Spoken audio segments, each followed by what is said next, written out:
ইতিহাসের বলবো একদম জঘন্যতম একটা ঘটনা। এটা আমরা এখনো মেনে নিতে পারছি না। নাটকটা বিনা পয়সায় শিল্পকলাতে আবার করতে দিতে হবে। দোষীকে অবশ্যই খুঁজে বের করতে হবে। আমরা ভেতরে না, আমরা বাইরে এরকম আন্দোলন করে যাব। যদি ঘটে এরকম কিছু, আমরাও কিন্তু থেমে থাকবো না। নাট্যকর্মীদের নিরাপত্তা রাষ্ট্রই বিধান করবে। সবসময় সংস্কৃতি কর্মীরা অবহেলিত। এটা ইতিহাসের বলবো একদম জঘন্যতম একটা ঘটনা। নাট্যকর্মীদের উপরে হামলা, এটা আমরা এখনো মেনে নিতে পারছি না। এবং আপনারা দেখতে পাচ্ছেন যে এর ধারাবাহিকতায় আমরা আজকে জড়ো হয়েছি। তো কিন্তু একটা খুশির খবর আপনাদের বলতে চাই যে আমরা দাবি করেছিলাম যে 1 নাম্বার যে নাটকটা বন্ধ করা হয়েছে, ওই নাটকটা বিনা পয়সায় শিল্পকলাতে আবার করতে দিতে হবে। তো সেটা তারা মেনে নিয়েছে, ডেট দিয়েছে। যে দেশ নাটকের নিত্যপুরাণকে কেন্দ্র করে আমাদের ঘটনাটা আজ পর্যন্ত, তো সেটা হল দিয়েছে। তো শিল্পকলাকে আমরা সেজন্য ধন্যবাদ জানাই। কিন্তু আমাদের উপরে যে আক্রমণ হলো, সেই আক্রমণের দোষীকে অবশ্যই খুঁজে বের করতে হবে এবং দৃষ্টান্তমূলক শাস্তি দিতে হবে।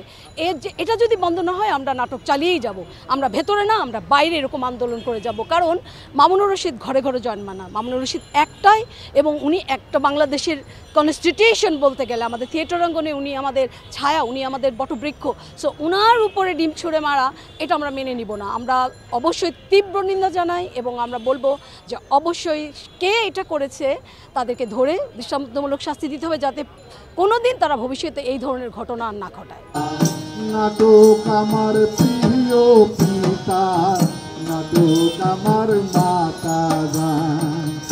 নাটক আমার প্রিয় পিতা, নাটক আমার মাতা গান। এখন এটাই আমাদের দুর্ভাগ্য যে আইন শৃঙ্খলা রক্ষাকারী বাহিনী থাকতেও এই সব ঘটনা কেন ঘটছে।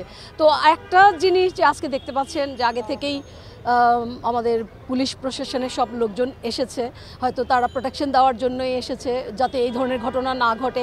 তো এটা আমরা পজিটিভলি দেখছি যে ভবিষ্যতে এরকম হবে না, বা আজকেও এই ধরনের কোনো কিছু ঘটবে না। কিন্তু যদি ঘটে এরকম কিছু, আমরাও কিন্তু থেমে থাকবো না। যে আমাদেরকে আক্রমণ করেছে তাদেরকে ধরতে হবে, তাদেরকে দৃষ্টান্তমূলক শাস্তি দিতে হবে এবং নাট্যকর্মীদের নিরাপত্তা রাষ্ট্রই বিধান করবে। এটা আমরা তো সন্ত্রাস করতে আসি না।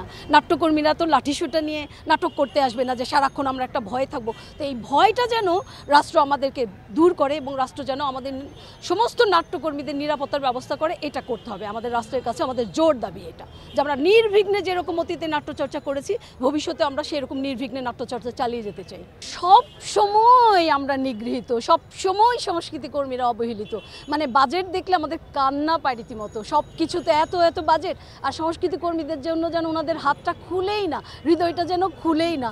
তো আমরা নিশ্চয়ই এবার আমরা নিশ্চয়ই আশা করব এই সরকার সংস্কৃতি কর্মীদের দিকে খুব ব্রড হার্টলি তাকাবেন, বড় বড় চোখ নিয়ে তাকাবেন। শুধু তাই না, ওনারা সার্বক্ষণিক আমাদের নাটক দেখবেন, আমরা নাটকে কী বলতে চাই নিশ্চয়ই ওনারা সেটা শুনবেন।